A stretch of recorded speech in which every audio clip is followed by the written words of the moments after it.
Hello and welcome to Higher Results, where business, workforce, and talent intersect. Hello, I'm Melody Reagan, the CEO of Eye to Eye Workforce and your host. And today we're going to talk about HR, what you need to know if you manage people. And our guest today is Catherine Barker, a senior HR business partner with Eye to Eye and a very good friend of mine. She's been on the show with us several other times.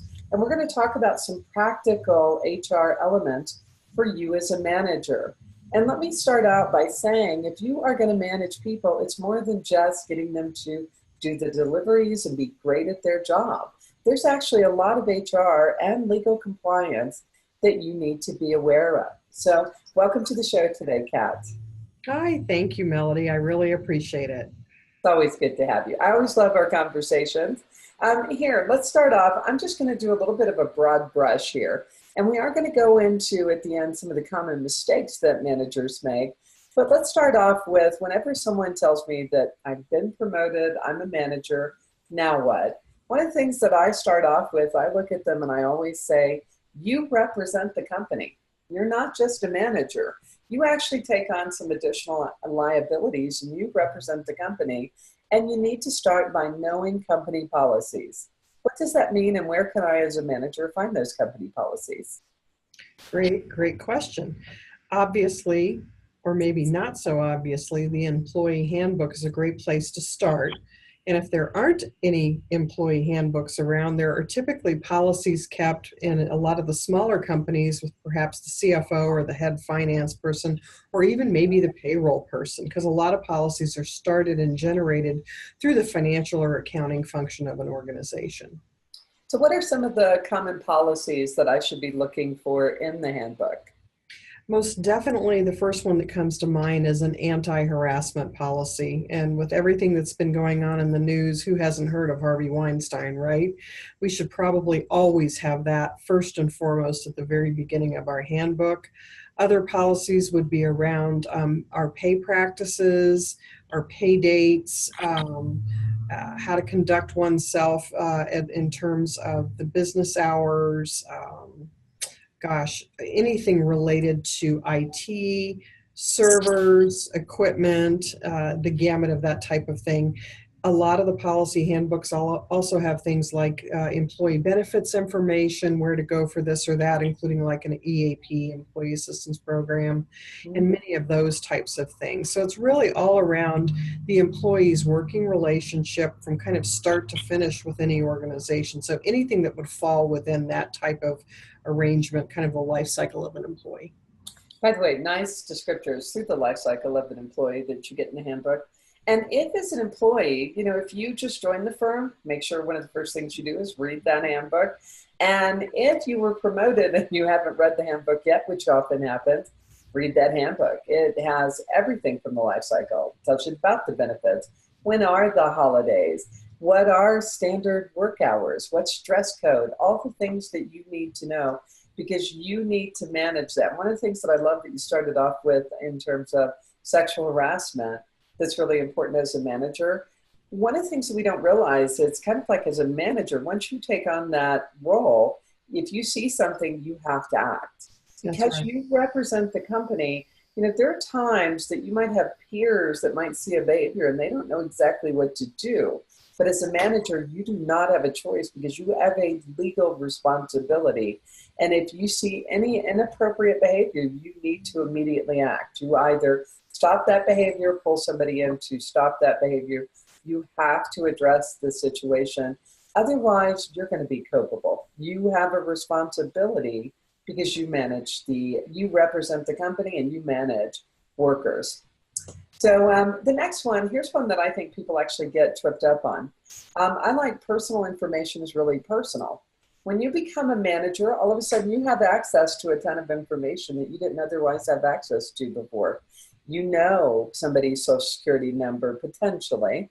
You know their driver's license potentially. You know what insurance they have. You know what their pay is, where they live, so on and so forth. And you're given access to information both in their file and by the individual. What does that mean for me as a manager?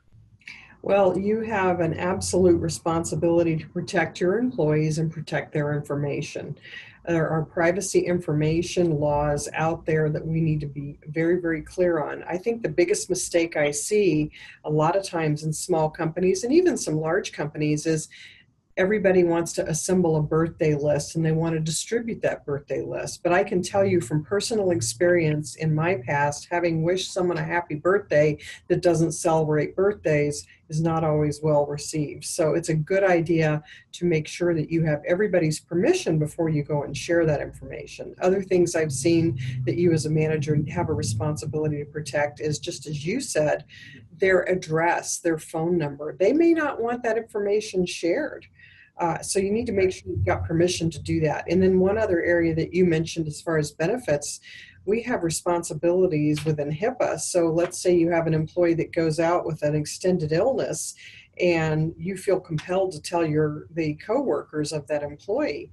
You've broken that confidentiality and actually broken HIPAA laws by doing that. You don't want to share that information. You don't need to share that information. So those are all things you really need to keep that information close to the vest. And when in doubt, ask an HR professional to help you with that, or your attorney. Yeah, by the way, excellent overview there, God. Those are really important. And where I think as managers we get ourselves tripped up is we want to do good things by our workers and we want to create community. And what we don't realize is that sometimes in that effort, we are violating privacy. So, things that you just can't get permission from your worker before you start sharing that information, regardless. Okay, a couple of other things. I always think in terms of legal and illegal. Let's start with legal and illegal in hiring. In terms of being a manager and when I go to hire, what are things that I need to be concerning myself with in that process? Well, absolutely. First and foremost, you only want to ask questions that relate to the essential functions or the functions of the job. You don't want to ask any questions that have anything to do with something personal that it doesn't need to inform your decision in terms of a job. Let me be clear about that. So if you have a requirement that a person be able to lift a certain amount of poundage, if you will, you need to ask the question, can you lift this amount of weight with or without accommodation? If a person needs to be a certain height or weight or size or has to have certain attributes because the job requires that, then you can ask those questions. But some interesting things that come up that I think are amazing is people ask the question, well, do you have a car? You don't need to ask that question. The only thing you need to ask that employee or potential employee is, do you have a way to get to work every day from 8 till 5? And we don't care whether you ride a camel into work or you ride on the back of a motorcycle or you take the bus. It does not matter. What matters is, do you have a way to get to work? And that's all we should be thinking about. So if we always put our questions through the filter of how does this apply to the job that I'm trying to hire this person for, then we're probably going to be on a safe side. By the way, along those lines with what you're saying is when you're interviewing, stay away from personal discussions. You don't need to know if this person is married or not. You don't need to know in terms of details exactly getting to work. You don't need to know what their religion is or their belief systems. You don't need to know what their political leanings are. These are things that it's all about job relevance, which brings us back to the job description. When you start, good practice in hiring is make sure that you put together a good solid job description for what that person is going to do and that goes on file, and then interview within the context of what it is that you are looking for that person to do the job. You can ask them about their credentials specific to the work. You can ask them to take tests and to prepare relative to the credentials of the work. It's what gets people in trouble when they're hiring is when they go out of bounds to what is relevant to the job. It has no purpose, but you can end up in lawsuits because if somebody doesn't get a job, you can find yourself in a situation that they may believe that they did not get the job because of A, their gender, or B, their the fact that they didn't have a car, or that they shared with you that they had children. And these are the things that can become problematic. Stay away from those discussions while you are in the hiring process. Fair? That is absolutely fair. And a couple of other pointers that I'd like to mention about that. A question that gets a lot of people in trouble is, what do you do in your spare time? That is ripe for problems. So I would not recommend asking that question. Another area that I see trip a lot of managers up, in those who are on a panel type of an interview, maybe people who don't have the skills, will talk about, well, where did you graduate from college? Oh, well, I graduated from CU. Oh, really? What year? Blah, blah, blah. And the problem with that is you can frequently back into what their age might be, and an age discrimination claim could come out of that. So you need to be very, very careful and keep kind of those side conversations very innocuous, like the weather, watch those Broncos this weekend or what have you. Just keep it really, really simple. Exactly. Keep it simple and keep it on point. Yeah. Because really and truly, you're trying to figure out, can that person do the job, right? And it's about their fit for culture in terms of how they show up for work. It's okay for you to ask, how do you handle conflict, right? What constitutes good teaming for you? How do you like feedback? Those are really great questions. All right, so let's do the other side of that. Unfortunately, you always want to start with hiring right, and you don't want to rush on hiring. So let's talk about firing. That's another area that people get in trouble. Hiring, what's legal and what's not. As long as your termination, for most at-will employers, and here in Colorado, we are an at-will state, which means that we hire and fire at will. As long as we are terminating a person for, really it can be any reason, as long as it's not discriminatory. It can't violate any of Title VII of the Civil Rights Act, which, as most of us know, is the race, creed, religion, that type of thing. As long as we're letting someone go for any other reason that doesn't fall within Title VII, we should be on safe ground. Now, I say that, but I would also caution managers to be very careful about documenting the reasons why they would let someone go, because inevitably a question or concern will come up about, well, are you sure that you really weren't picking on this person because they were over 40 or because they were African American, or in the state of Colorado because they were transgender, what have you. So it's very, very important to make sure that we have really good reasons so we can defend the reason that we did let someone go in the event of some kind of legal action. So by the way, in terms of firing, and as a manager, depending on where your organization is at, you can lay people off. If you don't have the money to pay for them, there are different things. Now, if you lay somebody off, they are eligible for unemployment. What happens, though, is if you fire somebody, they're not eligible for unemployment. And obviously, it's something that is on our resumes or whatever. We don't. Obviously, people don't want to get fired. But so you have to have cause. If somebody has truly done something, even if you're an at-will. And just so everybody knows, you have two types. You can either be an at-will or you can be a right-to-work state. Believe it or not, in the United States, we actually have 28 states that have right-to-work laws. So right-to-work is also, it's like with unions, et cetera. It creates a different set of laws that you have to follow, particularly if you're going to be terminating somebody from employment. And on our blog, when we post it, we're going to give you a link on where you can find which states and what those laws are.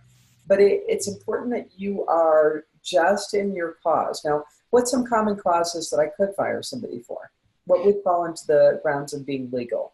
If someone isn't showing up to work on time, they're not performing the job that you hired them to do, lying to you, cheating, stealing, sexually harassing someone, those are all good reasons to let people go. Yes, all of them. Several hours, I could probably give you multiple more, but those are the ones that seem to happen most of the time. Fantastic. All right, so another one as a manager, we talk about, there's a couple of categories. We talk about 1099 and W-2, and then we talk about exempt and non-exempt workers. Let's jump in just for a second, and the difference between a 1099 and a W-2. 1099 is where we have a contractor doing a role. A W-2 is a true employee, means that we are paying taxes, they're getting benefits, etc. And believe it or not, you as a manager, you can't treat these two individuals the same. So Kat, what would you say are some of the critical differences between having a contractor that's working with you versus an employee? Typically, when we hire a contractor, we have a specific task or job or project that we want that contractor to take care of. And we don't typically specify how they're going to get that job done or provide them with the tools necessarily to complete that job. We simply say, hey, I need this job completed in the next 90 days so I can deliver it to whatever. And this is what the final product needs to look like. Go take care of it. That's typically a 1099 or contractor. A worker or an employee, a W-2 person, is an employee, and you train them and you pay for the equipment that they use and you pay their taxes, et cetera, et cetera. But a lot of times people try to hire a contractor to get away with having to pay the taxes. And what happens is if you start treating that contractor like an employee and you start micromanaging every aspect of what they're doing, you open yourself up to a huge liability, particularly with Department of Labor and wage and hour. Exactly. You could end up paying back, excuse me, you could end up paying back taxes. Yes. So believe it or not, that's something else that can result in a lawsuit. Okay, exempt versus non-exempt. What is that? We use those phrases, and what does that mean for me as a manager? Well, a bottom line is someone who is exempt is someone who is exempt from overtime. They're not eligible for overtime. The onus is on us as managers to prove that a person is exempt from overtime because the Department of Labor assumes that that person is non-exempt in the absence of any information to support otherwise. So that's really the bottom line. Non-exempt means not exempt from overtime. And an employee that works 40 hours, over 40 hours in a work week has to be paid time and a half for every hour over. And that's an important piece. Whether you authorize that time or not does not matter. You still owe them for that overtime. By the way, that's one of them. And you should check out our working remote broadcast. You get yourself into trouble if all of a sudden somebody has 40 hours, they go home and they're checking their email on the phone. And you've got somebody who's doing work outside of hours and beyond their 40 hours. Guess what? You have to pay overtime. And those are some of the sticky things. And in fact, that is one of the big gotchas that's happening today. So all of a sudden, workers that should have been paid overtime that were not paid overtime. So relative to exempt versus non-exempt, and one thing I get to say with this on the story is Kat and I worked together at a company. She was the head of HR, and I ran product and marketing and product development at this software company. And she and I actually ended up having quite the debate about one of my team members being exempt or non-exempt. And here's what I'm going to tell all of you: lean into your HR professional. They know what they're doing, and you need to follow their lead so that you make sure you're protecting the organization. And by protecting the organization, you protect everybody. Because believe it or not, a simple lawsuit can have such a dramatic impact on any organization. A couple of things that, as far as our last little bit here, employee rights. Employees actually do have rights, and we talk about posters that we have to put up each and every year. Kat, what are some of the things that for us as managers, and besides our employee manual, that we really need to know? And in fact, go read these posters. What are some of the rights that we need to pay attention to? So for example, related to safety and health protection, it's OSHA. So there are OSHA rules and there are posters that are put up. What are some of the others that we should be paying attention to? The minimum wage poster has to be up, and the wage and hour notices that just let you know when to expect your paycheck and where to expect it, how you would be paid. There's immigration posters that are posted. You mentioned OSHA. Workers' comp posters to let you know where to report a workers' comp claim, those types of things. Anything around the laws is typically posted that way. Yeah, and some of your other ones is everybody talks about, Kat's already mentioned this, your EEOC laws, Correct. which really matter. Another one that gets to be a little bit of a gotcha is ADA. And that is the Americans with Disabilities Act. You got to pay attention because it talks about accommodations, right? And then Kat also mentioned earlier when she was talking about the National Labor Relations Act. So here's one of the things that we're also going to put a link on our blog about is we're going to give you a link to where you can go see all of these fantastic posters. And you should look at them each and every year because they do change. They are not static. The laws change and the rules change. So stay current. So at a base minimum, make sure that you know your company policies and then make sure that you know employee rights relative to all these different laws and acts. And go and just read those and make sure that you come into each and every year knowing exactly what needs to be done. Now, I'm going to wrap our show today with, there was an article that was put out by SHRM in 2017, and this article is titled 7 Manager Mistakes with Costly Consequences. And these were the 7 mistakes that they listed. And just so everybody knows, SHRM is the Society of HR Management. It is like the society for HR managers. So first off, it's the failure to document, something Kat and I didn't get into today, but if you are going to terminate someone, you need to document. And Kat, is there anything you want to add to that as I go along here? Documentation does not have to be difficult. You can have a log with each person's name on it and your computer. It doesn't have to be in paper format, but it's better if it's the statement that we say in HR is if it's not documented, it never happens. So you always want to document everything. Good. The other one is, we've already talked about this, number 2, neglecting overtime pay. So pay attention, and pay attention if you have hourly workers that are working at night or over the weekend. Here's one that I actually found a little bit surprising, and this had to do with misguided paternalism or maternalism. And this has to do with bias in the workplace with somebody if they have the potential of getting pregnant or not getting work. Believe it or not, that's becoming a bit of a big deal where somebody wants to lean in and all of a sudden work's not being assigned because you think this person might get pregnant or is pregnant. Any comments, Kat? No, I think those are good points. Those are all protected areas. Okay, the other, and they are, so it's you knowing your protected areas. The other one is playing favorites. Yeah, absolutely. How does that one show up?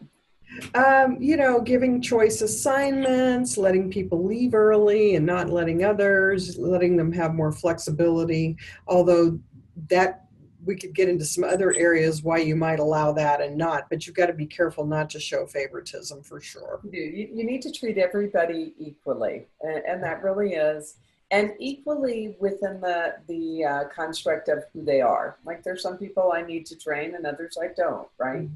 So it's adapting. Compliance miscalculations is the next one. And Kat and I have already covered a whole series of things that you have to be compliant with. The next one, number 6, is failure to accommodate. And this has to do with ADA. Right. If you have a job where somebody has to carry 50 pounds, but then all of a sudden something happens to them and they can no longer carry that 50 pounds, can you move them, or what accommodations do you need to give them? What if somebody doesn't like music in the background? What if somebody is allergic to dogs and you have a dog policy? What if? These are the things that you need to get with your HR professional about. And Kat, would you add anything else to that? Just that I agree that you definitely need to have an HR professional close at hand. So if you don't have one, we can help you. Yeah, I'm going to tell you, accommodations can become a really big deal for you as an organization. And then the last one that's coming in really big time for organizations is turning a blind eye to bullying. And bullying covers not just it creates a hostile work environment. Bullying, how people are hard with each other, disagreeing with politics or arguing over things, all the way through to, don't forget, sexual harassment and how you're treating everybody. Any other ending comments on that, Kat? Bullying is a very, very big deal, and we see it starting all the time in the grade school level, and it definitely bleeds over into work. And it's an area where, as a manager, you can also have liability if you don't manage that and nip it in the bud right away. Remember, as a manager, that's our ending thought. You have liability. You represent the organization that you are a leader in. With that, Kat, thank you so much for being with me today, as always. Love the great information. And everybody, please join us on Tuesdays at 3 p.m. Mountain Time. You can find us on Facebook. Join us at Facebook.com/Higher Results or Facebook/Innovation Pavilion. We do air on IP TV, so please join us. And here's to seeing you online. We'll see you next week. Thank you.